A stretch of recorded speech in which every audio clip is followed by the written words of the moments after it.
What is up, guys? It's TimeForDillon, back at it again with another crypto video. Thank you guys for tuning in. You guys are awesome. If you're new here, subscribe, bell icon, get notified when I post new videos because it's all time sensitive. In today's video, we have to talk about FTX, Sam Bankman-Fried, the whole drama that is literally unfolding before our very eyes. It's insane. And also some crazy developments that came out last night, early this morning, about crypto.com. What's going on? Is the contagion spreading? Are other exchanges going to be crumbling too? Make sure you guys stay tuned until the end of this video so you don't miss out on any of this important information. First thing we have to do is talk about FTX, Sam Bankman-Fried, some of the big developments. If you guys didn't know, yesterday we had Sam Bankman-Fried coming out announcing that FTX, FTX US, as well as Alameda Research have all filed for Chapter 11 voluntary bankruptcy. In a matter of 72 hours, they went from being the head of the crypto empire to now being nothing. Absolutely crazy. Sam Bankman-Fried now literally worth nothing. But the craziest part is this. We saw the announcements that all of the funds were going to be frozen on all three of these different exchanges. Well, really, the two exchanges and Alameda Research, unable to move funds, blocked by regulators. But the big news is this. Yesterday, we saw that the exchange was hacked. FTX as well as FTX US, both hacked for something crazy like $900 million worth of crypto being pulled off the exchange. Now, a lot of people were assuming that it was Sam Bankman-Fried, and for good reasons. If you guys don't know, Sam Bankman-Fried, some people call him a genius level programmer. Some people just say he's very gifted at programming. Either way, he knows his way around the keyboard. He knows how to program. He gained his notoriety by creating an arbitrage trading system, a bot. And I think that's why people are assuming that most of that money that was stolen off of FTX was by Sam Bankman-Fried. But we do have some developments as of today about where that money was actually sent. And it's crazy. So it seems that about half of the money was sent to Kraken and the other half was sent to buterin. Very strange, crazy. So whether or not it was in fact SBF or not, nobody really knows. Maybe he sent it to buterin to throw investigators off of his tracks. We don't really know. But it seems very crazy and counterintuitive that somebody as smart as SBF would send funds to Kraken. So that really doesn't make sense. Kraken actually now knows who the individual was that sent those funds and is now working with law enforcement in order to get this person caught. So maybe it was SPF, maybe it wasn't. We don't really know. I'm sure that more information is going to be breaking as the days go on. But the craziest part is this, is that right now we have law enforcement, plainclothes law enforcement officers down in the Bahamas surrounding his $35 million mansion where the entire head of FTX lived and worked and operated. Now, there's been a lot of conspiracy theories as to whether or not Alameda Research, whether or not this entire cabal of criminals are all in cahoots. And, I've seen some crazy things on Twitter, showing that the symbol for Alameda, that little triangle symbol, is actually a known pedophilia ring symbol based on FBI released data. So it's crazy. I don't know if that's true. It's just crazy. So there's still a lot developing with this story. We don't know if Sam Bankman-Fried has been caught yet. All we know is that he's on the run and that millions and millions of dollars are stolen from the exchange, user funds. It's absolutely terrible to see. Nobody likes stories like this. And it really is sad. Not only because people lost so much money.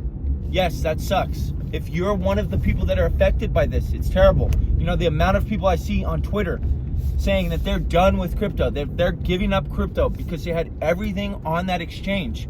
It's staggering. It's sad. It's terrible. I hope that wasn't you. But if it was, I send my condolences, and I'm sure everyone else does too. Hopefully they catch this guy. Hopefully you're able to get some kind of a payout from this. But see, this is why we need regulation in crypto. Because if we had regulation, it would be it would be similar to when in 2008, all of the banks crashed. Lehman Brothers, all of the different banks crashed. What happens? The Fed comes out and cuts a check. So we need something like that in crypto. However, we also need decentralization. So there's a fine line that we need to be threading moving forward. And that's the hard part, right? Because this crash, what is it going to do? It now puts a bad taste in the mouth of all of the regulators and all of the different politicians that were being talked to by SBF. And if you guys didn't know, leading up to the 2022 midterm elections, Sam Bankman-Fried donated something crazy like $50 million to different politicians, most of which were Democratic. But who cares? Politicians. He's over here lobbying to politicians, trying to get them to pass legislation that will benefit his empire, or the empire that's now gone. But essentially, what he was trying to do is get a federal bit license passed that would make decentralization and peer-to-peer transactions illegal. So what do you think is going to happen? Now, all of these politicians, right? Gary Gensler, who was literally rubbing shoulders with this guy. Crazy. Now these people look bad because they're over here mingling with SBF, and now SBF is target number one in the world. So it's terrible.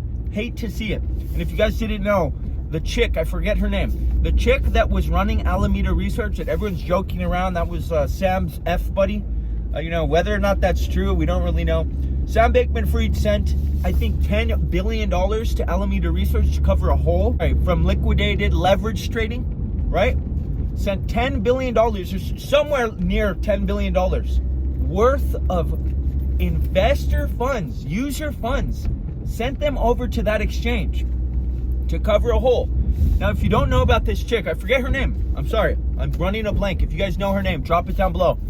That chick's father worked at MIT and was Gary Gensler's supervisor, while Gary Gensler was actually at MIT working there, teaching. If you guys didn't know, Gary Gensler was teaching a blockchain development, a money course at MIT, well connected at MIT. So now there's conspiracy theories galore coming out as to whether or not, Gary Gensler was either duped by Sam Bankman-Fried, or he knew that these two kids, right, the chick and Sam Bankman-Fried, were young. They had so much money, running empires. They knew they were going to crumble. And he was rubbing shoulders with these kids to make sure that it crumbled so that he can gain more power over crypto. Either way, we don't know the truth. I'm sure the truth will eventually come out. But the bottom line is this. Things are not looking good for cryptocurrency legislation moving forward. At just 72 hours ago, it looked like we might be able to get some good legislation passed. It looked very neutral. Are we going to be able to get strong legislation for cryptocurrency that might favor decentralization and peer-to-peer transactions? Or are we going to get centralization BS, big brother government looking over the shoulders of little investors in the name of protecting investors? Now it looks like the clear answer is that the government's going to come in and try and protect us. So sucks to see. What do you expect? So that's really the big news about FTX, Sam Bankman-Fried. Story is still developing, so I'm sure as more information comes out, I'll make sure to make some videos for you guys. A lot of the big YouTubers are covering this. A lot of people are covering this. But I know a lot of you guys, you're stuck in the Cardano NFT space, and maybe you don't watch some of the other YouTubers. So I just thought I'd make this video just for you guys, and as well for me, just because I wanted to document this and I thought it was super interesting. Some other things that are breaking as well is that, now this is not confirmed, it hasn't been denied, right? But it looks like Sam Bankman-Fried is the one behind Three Arrows Capital crumbling to the ground, as well as Luna. So it's insane. And how do we know this? The leading director at Huobi, which is a huge exchange, she's the CEO of Huobi. I forget her name. Sorry, I'm forgetting everyone's name right now. But she actually came out on a Twitter space and was talking about how Sam Bankman-Fried managed to use leverage positions and trade against Three Arrows Capital and Luna. So she made these claims, and what happened? The ex-CEO of Three Arrows Capital actually liked and retweeted what she said. So that is a clear endorsement. Not only that, we had CZ from Binance come out and say the exact same thing. They're both endorsing this. Now, CZ, he has said numerous times he doesn't like to come out against his competitors, but with stuff like this, it's like you can't really ignore it.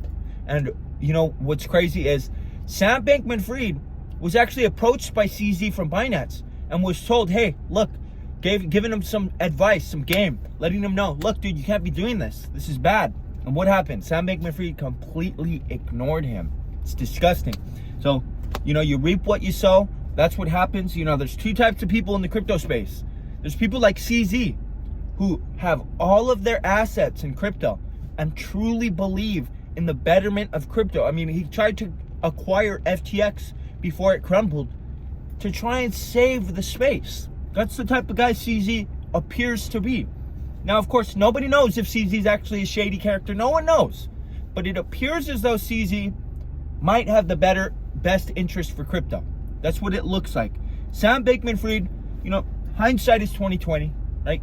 Him coming up in the space saying he wants profit to give away the money. It seemed great at the time, but now looking back, scam.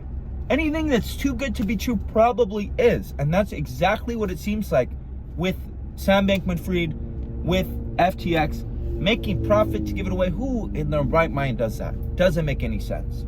So that's all I wanted to talk about with FTX. Some other breaking news. Now, this might turn out to be a big nothing burger. You know, I saw George from Cryptos R Us talk about this morning. And I see a lot of people on Twitter talking about this. And I've seen literally, you can look at the transaction data from crypto.com. People are pulling their funds off crypto.com. It's insane. It is insane. So many people pulling money off of crypto.com. Why? Because it was discovered, and I think it was like a month ago, maybe a couple weeks ago, that crypto.com accidentally sent $400 million worth of Ethereum to another cryptocurrency exchange. What? Accidentally or not? That doesn't make sense. Not a good look. Now, here's the thing. Worst case scenario, crypto.com is sending that money to the other exchange in order to cook the books for the other exchange, make the other exchange look like they have proof of reserve, because that's the big thing right now, thanks to Binance. Binance leading the effort to be transparent, show the money on the books, right? So that's the worst case scenario. So that crypto.com sent the money to that exchange in order for that other exchange to look like they have more funds than they do. Worst case scenario, if that's the case, looks terrible. Crooked stuff. And if that's the case, get your money off of crypto.com. Best case scenario, it was literally an accident. Either way, I am keeping my money far away from crypto.com. At this point, none of my money is on an exchange. You know, none of my money has ever been on an exchange. You know, let me show you what I have, guys. I got one of these puppies, right? A ledger. You guys should get one too. If you guys have more than $100 in crypto, get a damn ledger. You don't want to be one of these people that wakes up one day and you can't pull your money off of an exchange. That's the worst case scenario. So, like I've said numerous times, like other people have been saying numerous times, not your keys, not your crypto. Or like I like to say, not your keys, not your cheese. Either way, I think that this is a terrible situation for cryptocurrency.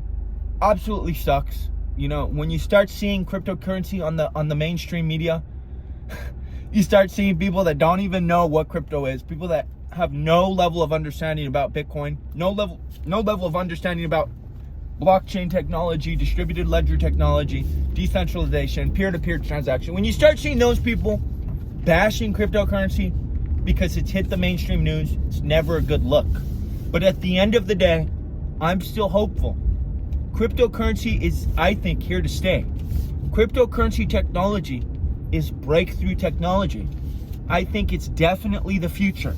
And I think that this puts a bad taste in the mouth of people that maybe were thinking about getting into cryptocurrency, maybe felt like taking a plunge and learning about it a little bit more. But now, you know, they have a bad taste in their mouth. They might even be saying that this is a scam, you know, like a lot of people think. So it's not a good look. But overall, I'm here for the long term. I believe in cryptocurrency's mission, right? To bank the bankless, to provide money for those that can't have money, right? And it's not even a first world thing, although I love it. I'm in a first world. I'm blessed to be in the United States of America, of everything that I could ever want. I have a bank account. I'm blessed. But there's so many people around the world that don't have access to banks, but have a smartphone. And what does that mean? That means that they can secure their funds through cryptocurrency. Now, of course, that's probably going to take years, maybe even decades to reach that point. But I think it's here to stay. And for that reason, I'm going to continue to DCA into cryptocurrency, specifically Bitcoin, because Bitcoin is here to stay.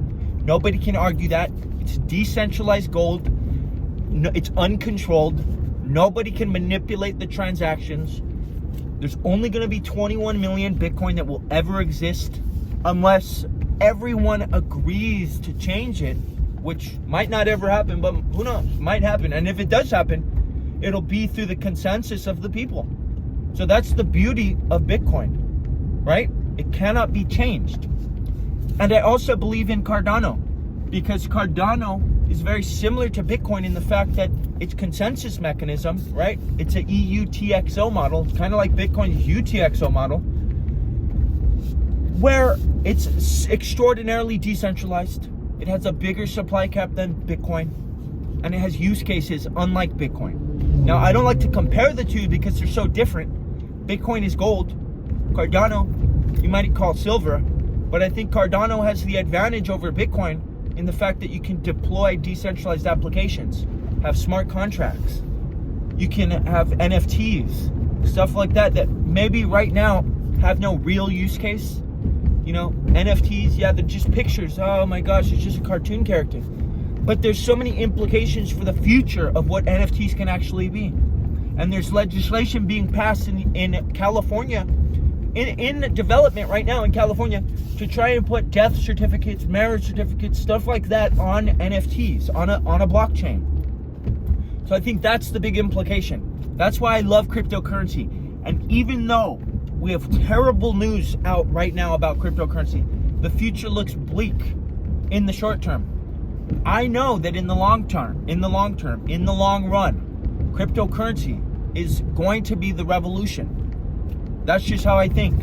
We've had massive multi-billionaire investors, big name investors, talk about how cryptocurrency can literally cause a renaissance. There can be a renaissance where if people lose enough trust in the establishment banking system, which is essentially what FTX was, an establishment banking system in the guise of crypto, we could see people start to take control of their own funds, custody their crypto and their wealth by themselves without the need of a third party. So that's what I'm looking forward to. That's why I'm in crypto. I'm in crypto because I want to have control over my funds. I don't want other people to have the ability to press a button on the back end UI and stop me from withdrawing my funds, which is why centralized exchanges are garbage. And that's why I think even though what happened with Terra Luna, with Celsius, with BlockFi, with Voyager, and now with FTX US, Alameda Research, all of that is terrible. But I think there's a silver lining. It's making people wake up, and especially today with crypto.com, it's making people wake up and realize that they need to self-custody their crypto. That's why I'm excited. I think that will be the silver lining. It's teaching people the importance of custodying their crypto themselves. But that's all I have for you guys today. If you guys made it this far, I'm sorry I ran to a 20-minute video. What the hell? But if you guys made it this far, you guys are awesome. Smash that like button, drop a comment down below, and of course, subscribe to the channel. Dylan is out.